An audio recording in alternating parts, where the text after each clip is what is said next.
Hello बच्चों, आज हम देखने वाले हैं प्रतिरोधों का संयोजन।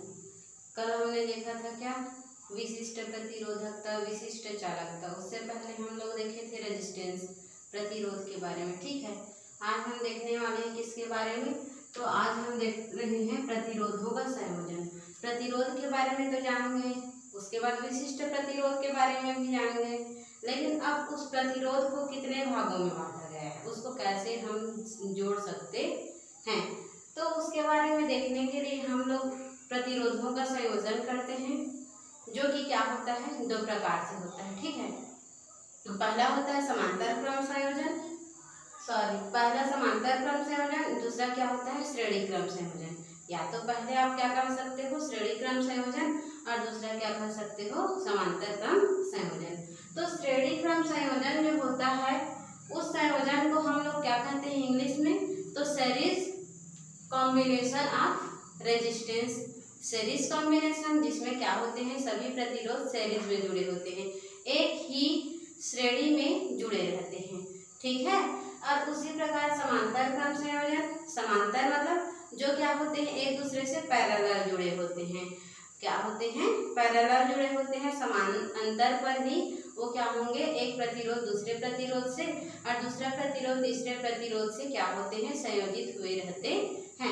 और इन प्रकार के बहुत सारे प्रतिरोधों का आपस में जुड़ना ही क्या कहलाता है, प्रतिरोधों का संयोजन कहलाता है। ठीक है, तो प्रतिरोधों का संयोजन मतलब बहुत सारे प्रतिरोध आपस में जुड़ेंगे। क्लियर है, तो बहुत सारे प्रतिरोध आपस में जुड़ेंगे, तो दो प्रकार से जुड़ सकते हैं, या तो समांतर रूप में जुड़ सकते हैं, या तो क्या जुड़ सकते हैं, श्रेणी के रूप में, या तो सीरीज हो सकते हैं, तो पैरेलल हो सकते हैं। तो हम पहले देखते हैं श्रेणी क्रम संयोजन के बारे में। ठीक है, पहले क्या देखते हैं हम, श्रेणी क्रम संयोजन। प्रतिरोधों को यदि श्रेणी क्रम में जोड़ा जाए तो उसमें क्या इफेक्ट पड़ सकती है, तो श्रेणी क्रम रहे या समांतर क्रम रहे, देख किसके लिए रहे हैं, प्रतिरोध के लिए। किसके लिए देख रहे हैं, प्रतिरोध के लिए। तो प्रतिरोध के लिए देखने के लिए हमें क्या चाहिए, प्रतिरोध क्या होता है उसको जानना है। तो प्रतिरोध क्या होता है, जो ओम्स लॉ को क्या करते हैं, फॉलो करते हैं। अब ओम्स लॉ का फॉलो करते हैं मतलब जिसमें V is proportional to I और I is proportional to V, V is proportional to I। तो उस कंडीशन में हम लोगों को ये पता चलता है कि किसी भी भौतिक अवस्था में किसी भी जो है तार की, चालक की भौतिक अवस्था में कोई भी परिवर्तन नहीं होनी चाहिए। तो अब दोनों में से पहले देख लेते हैं श्रेणी क्रम संयोजन को। ठीक है, पहला देखते हैं किसको, श्रेणी क्रम संयोजन को।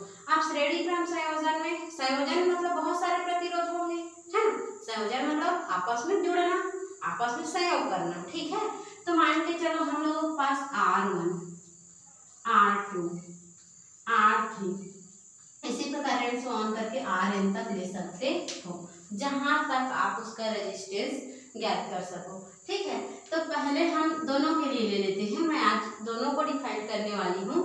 तो श्रेणी क्रम में भी हम लोग कितना प्रतिरोध ले लेते हैं, मान के चलो 3 प्रतिरोध। कितने प्रतिरोध ले लेते हैं, 3 प्रतिरोध। उसी प्रकार समांतर क्रम में भी कितने ले लेंगे, 3 प्रतिरोध। क्लियर है ना। तो अब ये तो जो है R1, R2, R3 ये बोलता है किसमें जोड़िए, श्रेणी क्रम में जोड़िए।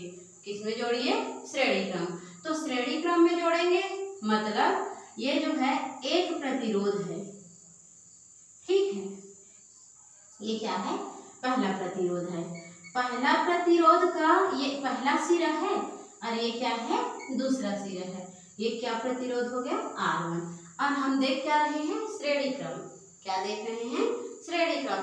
तो इसी के श्रेणी में जोड़ेंगे, कोई भी और प्रतिरोध जोड़ेंगे वो क्या होगा, श्रेणी में ही जुड़ेगा। उसी के जो श्रेणी है उसी के अगला भाग में ये जुड़ेगा। तो मान के चलो यही उसके दूसरे सिरे से जो है, दूसरे प्रतिरोध के पहले सिरे को कनेक्ट कर देते हैं। किसको कनेक्ट कर देते हैं, तो दूसरे प्रतिरोध के पहले सिरे को। उसी प्रकार क्या करते हैं, तो उसी प्रकार हम क्या करते हैं, दूसरे प्रतिरोध R2 के दूसरे सिरे से R3 के पहले सिरे को क्या कर दे रहे हैं, कनेक्ट कर दे रहे हैं। R3 के पहले सिरे को कनेक्ट कर रहे हैं और R1 और R3 R1 के पहले सिरे को भी बैटरी से जोड़ दे रहे हैं। किससे जोड़ दे रहे हैं? बैटरी से। और उसी प्रकार R3 के दूसरे सिरे को भी किससे जोड़ दे रहे हैं? बैटरी के माइनस सिरे से। ठीक है ना, यहाँ तक कोई डाउट नहीं होगा। तो यहाँ पर ये जो बैटरी है मान के चलो क्या है? C है। C क्या ले लिए? बैटरी ले लिए। ठीक है, अब इसको एक बैटरी से जोड़ दिए। सपोज यहाँ पर कुंजी बटन लगा है। कुंजी बटन मतलब जी ऑन ऑफ स्विच। कुंजी बटन मतलब ऑन ऑफ स्विच। तो ये कुंजी बटन जो लगा है, इस कुंजी बटन को हम लोग क्या करते हैं? ऑन करते हैं। ऑन मतलब चालू करते हैं। तो चालू करेंगे तो इस बैटरी में हम लोगों का धारा प्रवाह स्टार्ट हो जाएगा। क्या हो जाएगा? इसमें तो विद्युत है ही। ये क्या है? विद्युत इसमें उपस्थित है। इसमें करंट क्या है? उपस्थित है। बस उसमें से क्या होंगे? धारा निकलेंगे, मतलब करंट उससे प्रवाहित होना स्टार्ट करेगा। तो यहाँ पर मान के चलो आई धारा प्रवाहित होने लग जाता है। किससे? तो बैटरी से। जैसे ही कुंजी बटन को ऑन करते हैं तो बैटरी से क्या हो जाता है? आई विद्युत धारा प्रवाहित होने लगती है। और ये आई विद्युत धारा, ठीक है, तो आई विद्युत धारा है। तो आई विद्युत धारा है तो किसी भी सिरे पर इसमें लगाया गया विभवांतर ही तो होगा। क्या होगा? विभवांतर होगा। तो इस ऑन ऑफ कुंजी बटन के द्वारा हम क्या करते हैं? इसमें भी विभवांतर लगाते हैं। कितना विभवांतर लगाते हैं? भी विभवांतर लगाते हैं। तो भी विभवांतर लगाए हैं तो उसमें आई विद्युत धारा प्रवाहित हुआ है। तो आई विद्युत धारा यहाँ गया, ये हो गया आई यहाँ पर गया। तो ये धारा क्या है? चूंकि ये सीरीज में जुड़ा हुआ है। कैसे जुड़ा हुआ है? श्रेणी में। कैसे क्रम में जुड़ा हुआ है? श्रेणी क्रम में। तो इसमें जो विद्युत धारा आएगी वही विद्युत धारा इसको क्रॉस भी कर सकती है, यहाँ जाएगी। तो यहाँ पर भी आई विद्युत धारा प्रवाहित हो रही है। अब यहाँ से जो विद्युत धारा गई है तो चूंकि ये श्रेणी क्रम में है तो इसको पार करके क्या करेगी? यहाँ चल देगी। हालांकि ये थोड़ा रुकावट पैदा करेगा प्रतिरोध, लेकिन उसमें से धारा प्रवाह होने देगा। धारा प्रवाह क्या होगा? उसमें प्रवाहित होने देगा। तब यहाँ पर R1 के लिए विद्युत धारा क्या हो गया? I हो गया। R2 के लिए धारा क्या हो गया? I हो गया। और R3 के लिए धारा क्या हो गया? I हो गया। यहाँ तक तो कोई डाउट नहीं होगा, है ना। अब इसके बाद हम क्या कर रहे हैं? भी विभवांतर के कारण ये विद्युत धारा उत्पन्न हुई है। ठीक है, तो मान के चलो ये जो R1 है, R1 जो पहला प्रतिरोध है वो क्या कर रहा है? इसका ओम अलग है। मान के चलो यहाँ 5 ओम है, ये सपोज ऐसा मान रहे हैं। और ये क्या है? 10 ओम है।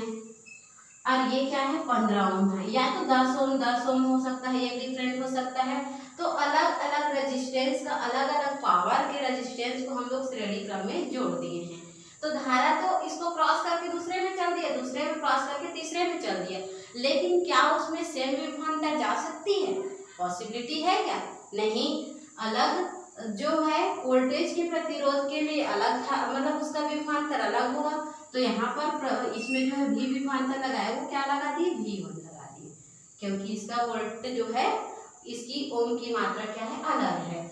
और उसी प्रकार यहाँ उसका विभवांतर चेंज हो जाएगा। जितना विभवांतर इस पर लगाया गया है, क्या उतना ही विभवांतर R2 पर लगा सकते हैं? नहीं।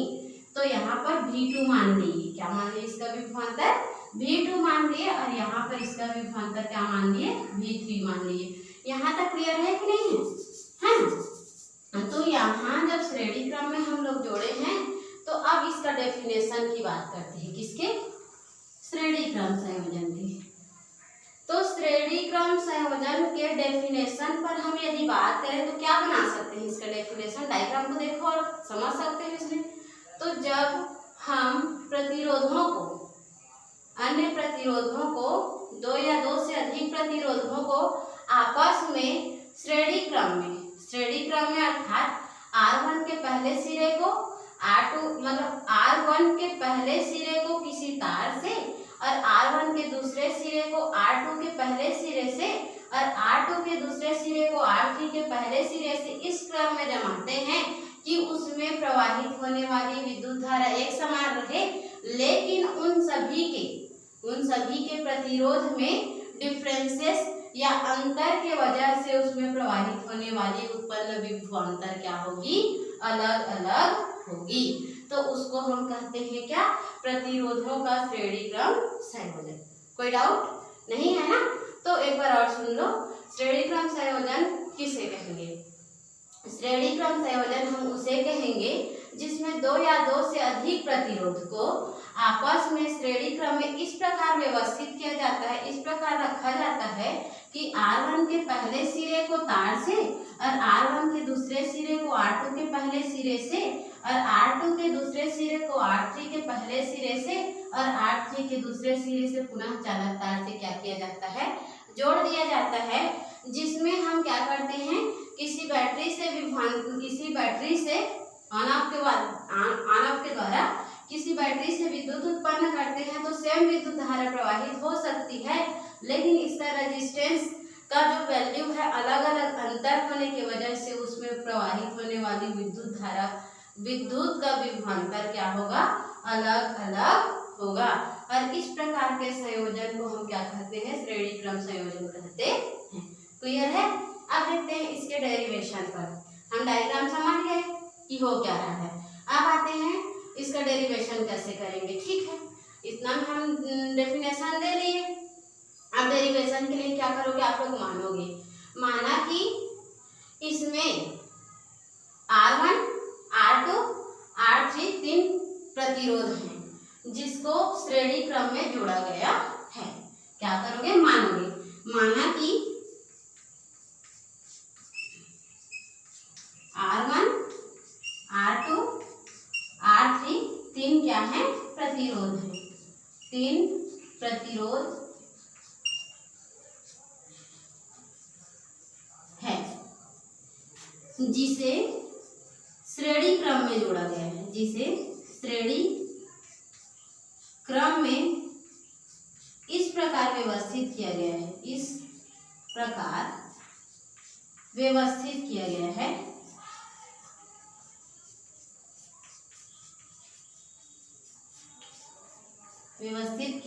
है कि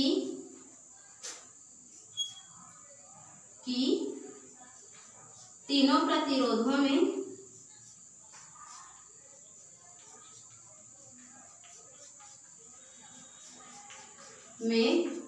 समान विद्युत धारा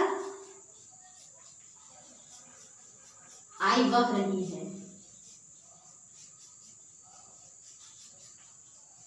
ठीक है, समान विद्युत धारा क्या बह रही है, I बह रही है, मगर इसके R1, R2, R3 मतलब तीनों प्रतिरोध में क्या है, अंतर होने की वजह से, उसके वोल्टेज में अंतर होने की वजह से, लेकिन तीनों प्रतिरोध की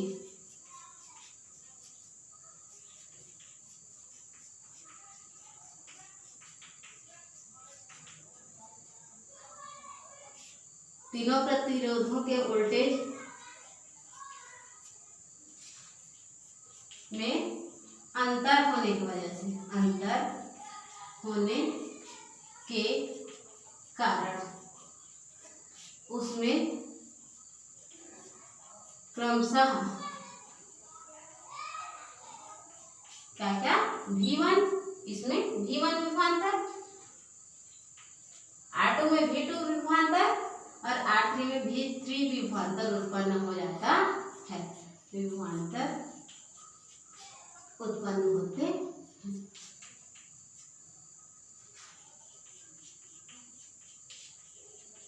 ठीक, अब हम क्या देख रहे हैं, प्रतिरोधों का संयोजन देख रहे हैं। तो प्रतिरोधों का संयोजन इतना तो पता चल गया, यहाँ I भी मिल गया और विभवांतर V भी मिल गया।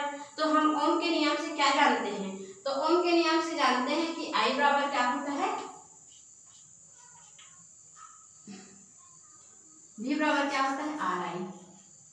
V बराबर क्या होता है, RI। V बराबर हम क्या जानते हैं, V is proportional to I, then V equal to क्या होता है, RI। ओम के नियम से इतना जानते हैं। अब हम लोग क्या कर रहे हैं, इतना जान रहे हैं तो लिखेंगे, क्योंकि हम जानते हैं ओम के नियम से, हम जानते हैं ओम के नियम से जानते हैं। किसके नियम से जानते हैं, ओम के नियम से। ठीक है, अब उसके बाद इतना जान गए तो पहले प्रतिरोध के लिए विभवांतर क्या हो जाएगा, V1 हो जाएगा। पहले प्रतिरोध के लिए विभवांतर क्या हो जाएगा, V1 हो जाएगा। तो V1 बराबर क्या हो जाएगा R तो जो है ये R1 होगा, R1 हो गया, लेकिन यहाँ करंट जो है सेम वाला ही है ना, तो I है तो केवल I। इसी प्रकार पहले प्रतिरोध के लिए हो गया, यहाँ लिखोगे इसी प्रकार दूसरे प्रतिरोध के लिए। प्रथम प्रतिरोध में उत्पन्न विभवांतर V1 बराबर R1I।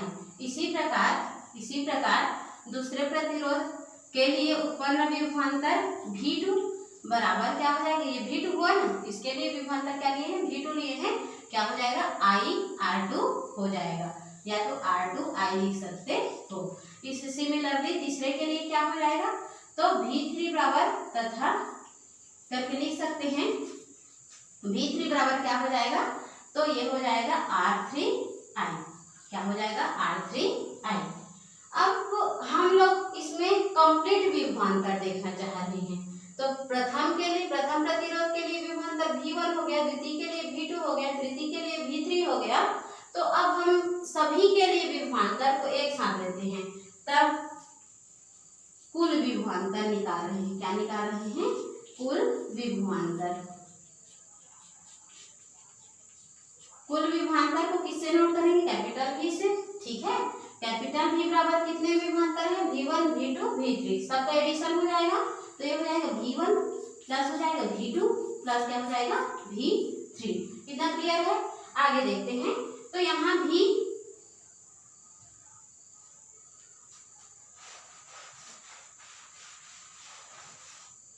यहाँ पर V बराबर क्या हो जाएगा जी, V बराबर RI, तो यहाँ रख देते हैं RI, ठीक है। तो V1 बराबर क्या निकाले हैं, R1I, तो ये हो जाएगा R1I। इसी प्रकार V2 बराबर क्या निकाले हैं, R2I हो गया, और प्लस करके V3 बराबर क्या निकाले हैं, R3I।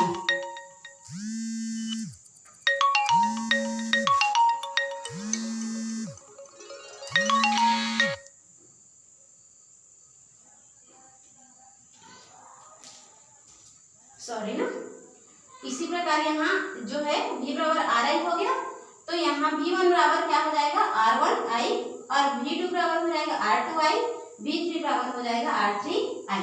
क्लियर है ना। आगे देखते हैं, तो आगे के लिए हम क्या कर सकते हैं, यहाँ से I है, इसमें भी सेम करंट बह रही है ना, तो सब में से हम लोग क्या कर लेते हैं, I को कॉमन निकाल लेते हैं, तो यहाँ से हम लोग PTO करके इधर ले आते हैं, ठीक है। तो RI इक्वल टू क्या हो जाएगा, ये I निकल गया कॉमन, ठीक। तो बचा क्या है ब्रैकेट में, R1 प्लस R2 और प्लस करके R3। यहाँ से I निकल गया, यहाँ से I निकल गया, यहाँ से I निकल गया, तो R1 R2 R3 बचा हुआ है। अब इसके बाद क्या करेंगे, तो इसके बाद हम क्या करेंगे, I से I तो कैंसिल हो जाएगा, होगा ना, तो R बराबर क्या हो जाएगा, R1 plus R2 plus R3।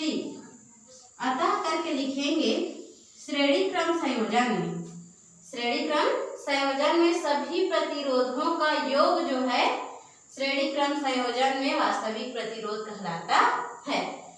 बहुत सारे जैसे R1 R2 R3 जो है आपस में जुड़ेंगे तो हम लोगों का क्या मिलेगा, श्रेणी क्रम संयोजन मिलेगा। अतः R = R1 R2 R3 है, जहाँ R क्या है, तो श्रेणी क्रम संयोजन में प्रतिरोध को शो करता है, और R1 क्या है, प्रथम प्रतिरोध है, R2 क्या है, द्वितीय प्रतिरोध है, R3 क्या होते हैं, तृतीय प्रतिरोध होते हैं। तीनों प्रतिरोधों का योग जो है कैपिटल R के क्या होंगे, अनुक्रम होंगे। अनुक्रम मतलब जितना R1 R2 R3 का वैल्यू बढ़ेगा उतना ही हम लोगों को अधिक रेजिस्टेंस प्राप्त होगी, उतना ही अधिक क्या प्राप्त होगी, रेजिस्टेंस प्राप्त होगी। और इस प्रकार के संयोजन को हम क्या कहते हैं, जो है प्रतिरोधों का श्रेणी क्रम संयोजन कहते हैं, जिसमें I क्या होते हैं, कॉमन होते हैं। I क्या होते हैं, कॉमन। अब आप लोगों का क्वेश्चन है कि I कॉमन क्यों होते हैं, I डिफरेंस क्यों नहीं हो सकता, जब उसमें प्रवाहित होने वाली विभवांतर जो है अलग अलग है तो उसमें जो बह रही धारा है वो क्यों अलग नहीं है, ठीक है। तो इस क्वेश्चन का आप लोग आंसर करोगे, ठीक है। आज के लिए हम लोगों का ये वाला श्रेणी क्रम संयोजन कंप्लीट होता है। अब देखते हैं क्या, समांतर क्रम संयोजन।